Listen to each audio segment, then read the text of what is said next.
गोस्वामी तुलसीदास जी कह रहे हैं कि जीव को फंसाता कौन है? जीव को फंसाता उसका लालच है। अगर लालच नहीं होता, ना तोता फंसता, ना बंदर फंसता, और वो तोता उड़ता आकाश में और खुला खाता पीता आम के वृक्षों पर, जामुन के वृक्षों पर आनंद लेता। अगर बंदर लालच नहीं करता तो डाली डाली झूलता, आनंद से वन में गमन करता, लेकिन लालच की वजह से वो भी फंसता है, गले में रस्सी पड़ जाती है। और कभी उनका चेहरा देखो, किसी भी मदारी के पास जो बंदर होता है उसके चेहरे पे न खुशी होती है न आनंद होता है। कभी आपका मौका लगे तो शिमला में एक पहाड़ है जिसको कहते जाखू, वहां पर संकट मोचन हनुमान जी का मंदिर है। उस हनुमान जी के मंदिर में पहाड़ वाले बंदर हैं, इतने मोटे बंदे कि 2 बंदे आए तो आदमी को उठा के ले जाए, ऐसे तगड़े तगड़े बंदर है। लेकिन उनकी शक्लों पर एक खुशी है, आंखों में शरारत है, डाल डाल घूमते हैं, पात पात खाते हैं। लेकिन जो बंदर चने का लालच कर जाएगा वो फिर पकड़ा जाएगा और गुलाम होगा। तो मनुष्य अगर संसार में दास है, गुलाम है, तो किसी ने नहीं बनाया, हमको हमारे लोभ ने बनाया, हमको हमारे लालच ने बनाया। क्यों? ये जीव माया के बशीभूत हो गया। सो माया बस भयो गोसाई। ये माया में बशीभूत होकर के अब क्या हुआ? जड़ चेतन ग्रंथि पर गई। शरीर जड़ है, मन जड़ है, बुद्धि जड़ है, चेतन आत्मा है। लेकिन इस चेतन आत्मा का इस शरीर और मन के साथ एक गांठ पड़ गई है। और ये गांठ को स्वामी जी कहते, यद्यपि मृषा है तो झूठी, छूटत कठिनाई, पर छूटती बहुत मुश्किल से। देह हम है नहीं, पर हमको यही लगता है कि हम शरीर है। मन हम है नहीं, पर हमको लगता है हम ही मन है। ये सबसे बड़ा जो अध्यास है, जो सबसे बड़ा भ्रम है, जो सबसे बड़ा अज्ञान है, उस अज्ञान की निवृत्ति कैसे हो गई? कैसे होगी? वो कहते हैं कि इस ग्रंथि ने इसको संसारी बना दिया, और जब से ये जीव संसारी बना, इसके जीवन में कोई सुख नहीं रहा। अब क्या करे? श्रुति पुराण बहु कयो उपाय। श्रुति और पुराण इन ग्रंथियों को तोड़ने का उपाय बताते हैं, पर मनुष्य आजकल सत्संग को कभी कभी समय नहीं निकाल पाता। आप तो बड़े ही समझदार हो, है ना? आप तो कितने समझदार हो, आप समय निकाल करके आए हो। मैं आपकी बात नहीं कर रही, आपको तो मैं नमस्कार कर रही हूं। जो यहां नहीं आए हैं, मैं तो उन्हीं के लिए ही कह सकती हूं। क्यों नहीं आए हैं? क्यों नहीं आए हैं? आएंगे नहीं तो श्रुति पुराण सुनेंगे नहीं। जब सुनेंगे नहीं तो माया में जकड़न और ज्यादा हो जाएगी, कम नहीं होने वाली है। कम कैसे हो गई? उसके लिए वो कहते, जीव हृदय तम मोह विशेषी। इस जीव के अंदर मोह कुछ विशेष ही होता है। तुमने देखा, माँ बाप को बच्चों से मोह, बच्चों को माँ बाप से मोह, बहन को भाई से मोह, पति को पत्नी से मोह, पति पत्नी को अपने घर से मोह। घर से तो इतना मोह होता है कि एक माता जी बीमार थी, तो 3 बहुएं थी। तीनों बहुएं बार बार अपने पतियों को बोले, जाओ माँ जी से साइन करा लो, वसीयत में साइन करा लो। तो बेटे ने हिम्मत करके माँ के आगे कागज रखे कि माता जी अब पता नहीं क्या हो जाए, है ना, तो यहाँ आप दस्तखत कर दो। माँ ने एक झापड़ उसकी गाल पे धरा, मैं न मरने वाली, तुम सबको मार के जाऊंगी। मैं न मरने वाली, खबरदार मेरे से दोबारा साइन के लिए पूछा तो। अच्छा, दूसरे दिन फिर पोते को भेजा, माता जी साइन कर दो।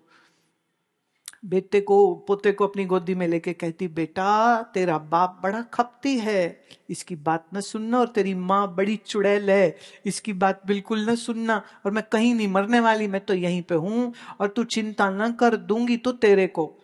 तो वो वापस आके माँ को कहता है कि मम्मी दादी साइन तो नहीं करेगी, पर तुम दादी को तंग भी मत करो, क्योंकि इतना समझदार वो भी हो गया। दादी ने उसको भी चारा डाल दिया, बेटा तुम ही को दूंगी। तो मंझले ने अपने बच्चे को भेजा, बड़े ने अपने बच्चे को भेजा, दादी सबको गोदी में बैठाए, कान में बोल दे बेटा माँ बाप की मत सुनना, तुम्ही को दूंगी, चिंता मत कर तुम्ही को दूंगी। और सारे बच्चों ने गैंग बना लिया, सब बोले दादी जिंदाबाद, माँ बाप तो झूठे हमारे, माँ बाप तो अच्छे ही नहीं हमारे। दादी तो दादी थी, गेम अच्छी खेल गई, वो बड़ी अच्छी गेम खेल गई, खूब सेवा भी करवा ली है उसने, पर जाते जाते भी उसने साइन नहीं करे। और अगली बात सुनो, मरी जब, तो लड़कों ने सबसे पहला काम क्या किया, उस मरी हुए का अंगूठा वसीयत पे लगवाया। बड़ी बहू ने कान के हीरे निकाले, मंझली ने हाथ से निकाले, छोटी ने हाथ की चूड़ियां निकाली, जेवर सोना चांदी, मकान मेरा मेरा मेरा मेरा मेरा। और अभी लाश को स्नान नहीं कराया, अभी रोना नहीं किया, शोक नहीं किया, मोहल्ले को नहीं बताया, रिश्तेदारों को नहीं बताया। पहले माताजी की अलमारी साफ कर दी, जेवर का डब्बा गायब है, अच्छे कपड़े गायब है, रेशम की साड़ियां गायब है, सब कुछ गायब करने के बाद कहते चलो अब फोन कर दो, अब फोन जीजी को कर दो, अब फोन छोटी को भी कर दो, आना है तो अब आ जाएं, बोलो माताजी तो गई है अब। अरे प्यारे, जीव हृदय तम मोह विशेषी, जीव के अंदर मोह कुछ ज्यादा ही होता है। ग्रंथि छूट किम परई न देखी, और इन मनुष्यों के मन में पड़ी हुई ये जो अज्ञान की ग्रंथि है, इसको गोस्वामी जी कहते हैं मैंने छूटते हुए जरा मुश्किल से ही देखा है। छूटेगी किसकी, किसकी छूटेगी? बस उसी की छूट सकती है जो श्रुति को सुनता है, जो वेद वेदांत सुनता है, जो सत्संग में जाता है। और जब जो जाता है तो विचार पाता है, जब विचार पाता है तो उस विचार के साथ विवेक आता है, और जब विवेक आता है तो रामचरितमानस में महादेव जी के मुख से ये शब्द कहलवाते हैं गोस्वामी जी, मां कहूं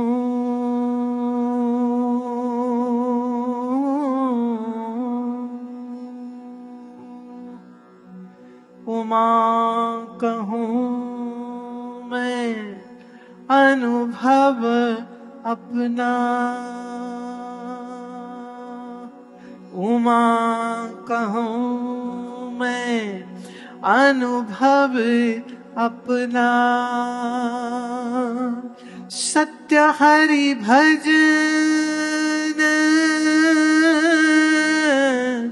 जगत सब सपना, सत्य हरि भजन जगत सब सपना। महादेव कहते हैं कि देवी मेरा अनुभव सुन, ये सारा संसार स्वप्न की न्यायी है। जैसे रात्रि का स्वप्न मिथ्या है, जैसे रात्रि का स्वप्न झूठा है, ऐसे ही ये दिवस का जो स्वप्न है जिसको तुम जगत कह रहे हो, ये जगत भी खुली आंख का सपना है। तो संसार सपना है और सत्य सिर्फ हरि भजन है। इसलिए हरि भजन करो प्यारे, सुमिरन करो प्यारे, मन को अंतर्मुखी बनाओ प्यारे, अपनी इंद्रियों को संसार में भागने मत दो, नियंत्रण रखो। मैं ये नहीं कह रही अच्छा ना खाओ, मैं ये नहीं कह रही अच्छा कपड़ा न पहनो, मैं ये नहीं कह रही कि तुम बिना नहाए धोए रात के कपड़ों में गंदे मंदे बन के तुम यहाँ आ जाओ, बिल्कुल भी नहीं। मैं ये बिल्कुल नहीं कह रही कि तुम सुंदर घर ना बनाओ, पर जब घर बनाओ तो याद रहे टेम्परेरी है, जब पैसा कमाओ तो याद रहे टेम्परेरी है, जब अच्छे कपड़े पहनो तो कहो ईश्वर का प्रसाद है। इसलिए इस देह रूपी मंदिर को हम सजा रहे हैं, बैठे तो अंदर सरकार है, देह को हम सजा रहे हैं। देह हमारी है कहाँ, शरीर हमारा है नहीं, मन हमारा है नहीं, बुद्धि हमारी है नहीं, घर हमारा है नहीं, अपना यहाँ कुछ भी नहीं है। अगर अपना कहने योग्य है तो सिर्फ परमात्मा हमारे अपने हैं और वो हम ही में रहते हैं। अजब की बात तो ये है, परमात्मा अपने हैं, उनसे मोहब्बत करते नहीं, संसार अपना है नहीं, उसको गुलाब का फूल देता रहता है, हैप्पी वैलेंटाइन डे है, उसको वो गुलाब का फूल देता है, तुम मेरी वैलेंटाइन बन जाओ। हाँ, तो वो कहती सोचूंगी। क्यों सोचूंगी? क्योंकि 10 फूल पहले ले चुकी है, और इस बीच में उसने पूरा एनालिसिस कर लिया है। उसकी तो बाइक बड़ी पुरानी है, उसकी थोड़ी सी ठीक है, इसकी कार है पर घटिया क्वालिटी की है, अच्छा ब्रांड तो उसका है, वो दिमाग लड़ा रही है। यहां मोहब्बत नहीं, व्यापार होता है। ये मोहब्बत नहीं होती है, ये व्यापार होता है। किसकी चमड़ी कितनी गोरी, उससे अगर तुम रिश्ते बनाओगे तो याद रहे चमड़ी को काला होने में देर नहीं लगती है। जिनके मन काले हैं, जिनके मन काले हैं, जिनके मन चिंता और शोक में भरे हैं, उनके शरीर में हार्मोनल इम्बैलेंस हो जाएगा। जिसके शरीर में हार्मोनल इम्बैलेंस हो जाएगा, उसकी चमड़ी पर झाइयां, काले दाग धब्बे पड़ने लग जाएंगे, बाल उतरने लग जाएंगे, क्योंकि रात को नींद आती नहीं। पहले तुम सोते नहीं, आज तुम्हारे बच्चे क्या है, रात को वो सोते नहीं, वो ओटीटी देख रहे हैं, वो प्रोग्राम देख रहे हैं, वो पार्टी कर रहे हैं, वो रात को 2 बजे 3 बजे घर आते हैं और उस समय सोते हैं। कुछ साल तो पता नहीं चलता है, पता चलता है 25 के बाद, जब हार्मोनल इम्बैलेंस होता है, लड़कियों की माहवारी खराब हो जाती, लड़के गंजे होने लग जाते। देखे ना, लड़के जवान है 25 साल के 30 साल के, पर वो आजकल क्या बोलते हो उसको, एक नकली रहती है, वो ऐसे फिट हो जाती है, उसको बड़ी नेचुरल लगती है। हाँ, जब तक गर्लफ्रेंड पुट ना देवे, इनसे उखाड़ कर ना देवे गुस्से में आकर के, तब तक वो बड़ी सही लगती है। ये ज्यादा जोर से हवा चल गई तो वो कहाँ लटक गई बिजली की तार पर, और असलियत बाहर आ जाती है ना। ये 30 साल 35 साल 40 साल में लोग ये गंजे क्यों हो रहे हैं, बाल क्यों जा रहे हैं? बाल इसलिए जा रहे हैं कि रात को नींद ठीक नहीं लेते हैं और बाजार का तला हुआ फ्राइड सामान ज्यादा खाते हैं, जिससे बॉडी में हीट हो जाती है। हार्ट हीट होने की वजह, टीसीएम एक्यूपंक्चर ये कहता है, आयुर्वेद ये कहता है, जब पित्त की अधिकता हो जाती है तब बाल टूटते हैं, तब गंजापन आता है। क्या आप जानते हो इस समय भारत में cancer, heart attack, diabetes, blood pressure, इसकी बात ना करो, इस समय सबसे बड़ी समस्या हो रही है इनफर्टिलिटी। नेचुरली स्त्री पुरुष माँ बाप नहीं बन पा रहे हैं, लड़की गर्भ धारण नहीं कर पाती है, और पुत्र का जो पुरुष है उसके शुक्राणु की गिनती बहुत कम होती है, ये बहुत कमजोर होता है। क्या आप जानते हैं इसका कारण क्या है? इसका कारण फिर से वही है, ये जो बाजार का प्रोसेस्ड खाते हैं, ये जो आप बहुत ज्यादा तला हुआ, बहुत ज्यादा चीनी खाते हैं, और रात को जो जागते रहते हैं, उनके शरीर में ये दिक्कतें आ रही हैं। इसलिए आईवीएफ क्लिनिक्स आजकल छोटे छोटे जगह पर भी खुलने लग गए। ये क्या हो रहा है? हमारी पीढ़ी कितनी बीमार क्यों हो रही है? क्योंकि हमारी पीढ़ी अब सुबह उठ के योगासन नहीं करती है। क्योंकि अब आपके बच्चे तो कहते, अरे रात 2 बजे तक पढ़ रहा था, सोने दो इसको। अरे नहीं, उनको सिखाइए कि रात 10 बजे सो जाओ, सुबह अलार्म लगा के 4:30 बजे उठ के पढ़ाई कर लो, वो ज्यादा अच्छी है। जब नींद तुम्हारी ठीक नहीं होगी तो पढ़ा हुआ याद नहीं रहेगा। इसलिए एग्जामिनेशन हॉल में जाते हैं, मेहनत इतनी की, कोचिंग इतनी की, लेकिन वहां जाके भूल जाते हैं। एंजाइटी हो जाता है, घबराहट हो जाती है, डर हो जाता है। इसलिए अपने बच्चों को लाओ यहाँ पर, बुरा नहीं मानिए, जो 60+ हो गए हैं, भैया वो तो एक्सपायरी डेट पास आ रही है, तुम मेरे से मेहनत क्यों करवा रहे हो? मुझे मेहनत करने दो ना। जो अभी 20 साल के में है, 30 में है, 40 में है, 50 में है, मुझे उनके साथ मेहनत करनी है। क्यों? उनका जीवन सामने है।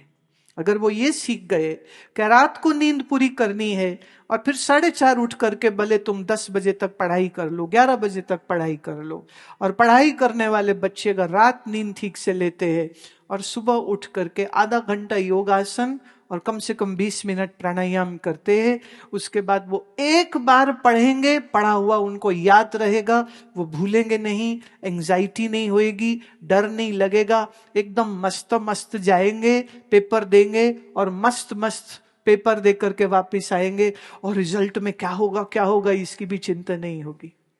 अभी कोई 2 महीना पहले जम्मू से 3 भाई बहन मुझे मिलने आए। आप हैरान होंगे, तीनों के तीनों ने यूपीएससी क्लियर किया था 2012, 2013, तीनों ने क्लियर किया। आज वो एक आईआरएस में है, एक आईएफएस में है, एक डिफेंस में है। और उन्होंने मुझे ये बताया कि जब वो पढ़ाई कर रहे थे तो उन्होंने उस समय पर 2 चीजें बोले आपने सिखाई थी। बोले एक तो हम जप जरूर करते थे, दूसरा योग निद्रा जरूर करते थे। चिंता फिकर नको, जरा चिंता नहीं, जरा फिकर नहीं। और एग्जाम दी और पहली ही बार में उनका क्लियर। और कोई कोचिंग नहीं लिया उन्होंने, कोई कोचिंग नहीं लिया, घर में बैठ करके इन भाई बहन ने पढ़ाई करी। आज तीनों अपनी सेवाओं को देश को दे रहे हैं। तो किसने कहा कि चिंता करने से और रात को जाग के पढ़ने से ही पढ़ाई होती है? मन शांत हो, मन स्थिर हो, और फिर उसके बाद आप पढ़ाई करेंगे, अच्छे विद्यार्थी बनेंगे। आप डॉक्टर हैं, आप अच्छा इलाज करेंगे। आप इंजीनियर हैं, आप जो कैलकुलेशन है स्टील की वो गड़बड़ नहीं करेंगे तो पुल टूटेंगे नहीं फिर आपके। आप अगर मैंने जिस भी व्यवसाय में आप हैं, आप काम अच्छा कर सकते हैं। इसीलिए मेरा निवेदन है, योगासन करिए, प्राणायाम करिए, और मन में ईश्वर भक्ति को इतनी जगह दे दीजिए कि हमारे साथ हमारे राम है, हमें किस बात की चिंता। हमारे साथ आशीर्वाद है, हमें किस बात की चिंता। हम ऋषियों की संतानें हैं, हमें किस बात की चिंता। और हम बहुत पुरुषार्थ करते हैं, हमें किस बात की चिंता। और चिंता ही करनी है तो इस बात की करिए कि जो दिन बीत गया वो वापस लौट के नहीं आएगा। इसलिए अपने इन 24 घंटों को बहुत जिम्मेदारी के साथ जिए, प्रेम से जिए, सेवा से जिए, मोहब्बत से जिए, ईश्वर स्मरण से जिए, भक्ति से जिए। कुछ खाने लगे तो पहले ईश्वर स्मरण करो कि धन्यवाद प्रभु के आपकी कृपा से ये खाने को मिला है। अच्छा वस्त्र मिले, ईश्वर को स्मरण करिए, प्रभु आपकी कृपा है कि अच्छा वस्त्र मिला है। अच्छे घर में रहते हो, ईश्वर का धन्यवाद दीजिए, आपकी कृपा से अच्छा मिला है। और अब यहाँ सामने बैठ करके सत्संग सुन रहे हो, आनंद ले रहे हो, तो भी ईश्वर को धन्यवाद देना बनता है कि प्रभु आपकी ही कृपा है, आपकी ही कृपा है कि इस वेला में बैठ करके राम नाम गुणगान कर रहे हैं, रामायण की चौपाइयों को समझ रहे हैं, और जीवन को उत्तम बनाने के जो सूत्र है वह आपको मैं दे रही हूँ। यही मंशा है, यही एक मेरी शुभकामना आप सबके लिए है। आप शरीर से सब स्वस्थ रहें, मन से सब शांत रहें, शरीर से पुरुषार्थी बने, राष्ट्र से प्रेम करने वाले बने, गुरु से प्रेम करने वाले बने, कि तुम्हारी सुबह शुरू हो तो सदगुरु के नाम से, और तुम्हारी रात शुरू हो तो सदगुरु के नाम से। ऐसे भक्ति भाव के साथ आप जिए कि आप तो आनंद में हैं ही, आपके आसपास जो भी सब है वो भी सब बहुत आनंद में रहे। इसी सुख, इसी समृद्धि और इसी साधना के विषय में, ये जो तुम्हारी वृत्ति अभी टिकती नहीं है और बहुत भागती है, और आत्मा का स्वरूप क्या है, और वृत्ति को ब्रह्माकार वृत्ति कैसे बनाया जा सकता है, आत्माकार कैसे बनाया जा सकता है, इस विषय को मैं कल आपके लिए लूंगी। इतना कह के वाणी को विश्राम देती हूँ। बोलो सच्चिदानंद भगवान की, श्री सद्गुरुदेव भगवान की, बोलो भाई सब संतन की।